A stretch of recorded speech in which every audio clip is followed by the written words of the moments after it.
Green light red light ये खेल है निराला। स्क्विड गेम वेब सीरीज की ये तस्वीरें इन पुरानी तस्वीरों से काफ़ी मिलती जुलती है और सोशल मीडिया पे ये बात फैल रही है कि स्क्विड गेम रियल लाइफ पे बेस्ड है।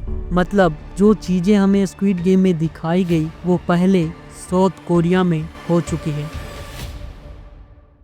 स्क्विड गेम की फिक्शनल स्टोरी को साउथ कोरिया के एक ऐसे रियलिटी से कंपेयर किया जा रहा है जिसकी सच्चाई किसी भी इंसान को अंदर तक हिट कर सकती है। जहां स्क्विड गेम में सारे लोगों को सिर्फ एक ही जगह पे ले जाया जाता था, वहीं साउथ कोरिया में लोगों के लिए ऐसे 36 जगह थे जिन्हें ब्रदर्स होम के नाम से जाना जाता था। और इन ब्रदर्स होम में जो चीजें लोगों के साथ होती थी वो स्क्विड गेम की फिक्शनल स्टोरी से भी कई ज्यादा भयानक थी। ये जो तस्वीर अभी आप देख रहे हैं ये सारी AI जनरेटेड है जिसे ब्रदर्स होम के नाम से वायरल किया जा रहा है। ब्रदर्स होम की रियल तस्वीरें ये है जहां मानवता नाम की कोई चीज ही नहीं थी। स्टोरी स्टार्ट होती है 1980 के दशक से, जब साउथ कोरिया के सड़कों से लोग अचानक गायब होने लगते हैं, जिनमें बूढ़े बच्चे महिलाएं सब शामिल होते हैं। लोगों को सड़कों से उठाया जाता है और उन्हें ब्रदर्स होम में कैद कर लिया जाता है और उनके साथ जो किया गया वो बद से बदतर था। ये मान लो कि उन लोगों को जीते जी नर्क में डाल दिया गया था। उन लोगों को दिन में बस एक बार खाना दिया जाता था। वो खाना भी इतना कम होता था कि उससे किसी का पेट भरना मुश्किल था। भूख इतनी होती थी कि कई बार अगर किसी को जमीन पर गिरे कीड़े या मरा हुआ चूहा दिख जाता तो लोग बिना सोचे उसे खा लेते थे। वहाँ पर जिन लोगों के हाथ पैर नहीं थे, किसी तरह जो डिसेबल थे, उनके लिए वहाँ एक एरिया बनाया गया था। उस हिस्से को अंदर के लोग ज़ॉम्बी जोन कहते थे। एक ग्रुप में करीब 120 लोग रहते थे, लेकिन इतने बड़े ग्रुप के लिए सिर्फ 30 टूथब्रश दिए जाते थे। मजबूरी में लोगों को 4 से 5 के ग्रुप में मिलकर एक ही ब्रश शेयर करना पड़ता था। ना कोई सफाई, ना कोई हाइजीन, वहाँ हर चीज लिमिट में थी। खाना, इलाज, कपड़े, पानी और यहाँ तक कि इंसानियत भी। लेकिन सबसे बड़ी बात, इतना कुछ होने के बाद वहाँ की सरकार और पुलिस क्या कर रही थी? गवर्नमेंट इस चीज पर कोई एक्शन क्यों नहीं ले रही थी? इस चीज का सीधा और साफ जवाब है, यह खुद एक गवर्नमेंट प्रोग्राम था। ये सब कुछ एक सरकारी प्रोग्राम के नाम पे किया जा रहा था जिसमें सरकार और उसकी पुलिस सब शामिल थे। इस स्कीम का नाम था ब्रदर्स वेलफेयर। सरकार कहती थी ये जगह उन लोगों के लिए है जो बेसहारा है, जिनकी कोई फैमिली नहीं है, जो गरीब है या शारीरिक रूप से ठीक नहीं है। दावा किया गया कि यहाँ उन्हें एक नई जिंदगी दी जाएगी, जॉब्स मिलेगी, पढ़ाई करवाई जाएगी, रहने की जगह दी जाएगी। और टीवी पर यह एड चलाया गया कि यहाँ लाकर हम लोगों को बचा रहे हैं। पर जो लोग असल में उस जगह पर गए उनकी जिंदगी बचाई नहीं गई, बर्बाद कर दी गई। लेकिन सरकार ऐसा कर क्यों रही थी?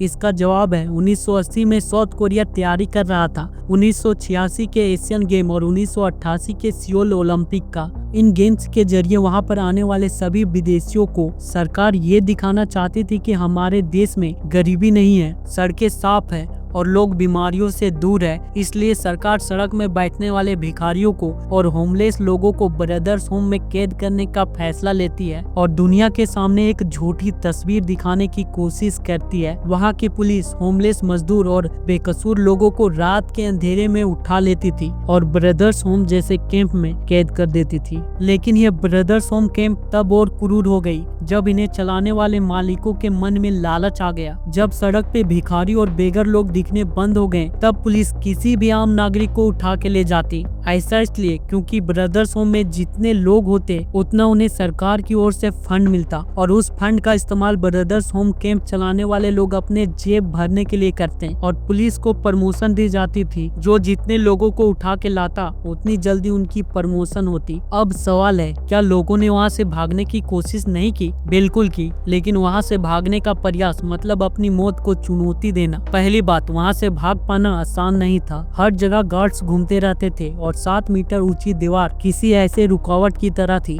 जिसे पार कर पाना बड़ा मुश्किल था। वहाँ हर कैदी को एक दूसरे पर नजर रखने और रिपोर्ट करने के लिए मजबूर किया जाता था। इस सिस्टम की वजह से अगर कोई भी भागने की प्लानिंग करता तो उसकी बात बहुत जल्दी लीक हो जाती थी। वहाँ पर मार मारपीट, हद से ज्यादा काम करवाना और महिलाओं के साथ शारीरिक शोषण करना एक पेशा बन चुका था और इसी कारण कई महिलाएं प्रेग्नेंट हो जाती थी और फिर उन्हें एबॉर्शन का इंजेक्शन लगा दिया जाता था। ये सब क्रूरता से भरा काम इन कैंप में कई सालों तक चला। फिर दिसंबर 1986 में किम नाम का एक व्यक्ति अपने कुछ वर्कर के साथ ब्रदर्स होम कैंप के आसपास हंटिंग करने गया था। उसी दौरान उसकी नजर कुछ लोगों पर पड़ी जो लोहे की चेन से बंधे हुए थे और गार्ड्स उन्हें लोहे की रोड से पीट रहे थे। थोड़ी दूर जाने पर उसने देखा कि लोगों को जानवरों के पिंजरे में कैद करके रखा गया है। ये सब देखकर वह दंग रह गया और उसने इस जगह की जांच करने का फैसला किया। जब वह कैंप के हेडक्वार्टर में पहुंचा और वहां के लीडर मार्क से मिला तो उसने देखा कि मार्क की टेबल में खुलेआम 2 मिलियन केस रखे हुए हैं। ये बात पूरे देश में फैल गई और धीरे धीरे ब्रदर्स होम की सच्चाई लोगों के सामने आने लगी। जब मार्क को न्यूज वालों ने इंटरव्यू के लिए बुलाया तो उसने साफ मना कर दिया और मार्क पर जब प्रेशर बनाया गया तो सरकार उसके सपोर्ट में खड़ी हो गई। उसके बाद मीडिया में ये बात आग की तरह फैल गई। जनता सरकार के खिलाफ आंदोलन पर उतर गई। जनवरी 1987 में 100 से ज्यादा लोगों के इंटरव्यू लिए गए। जांच में खुलासा हुआ कि पार्क इन गुन, जो उन 36 कैंप में से एक का मालिक था, वो सरकार से मिले 2 बिलियन वॉन का घपला कर रहा था। कैदियों पर कम खर्चा करता था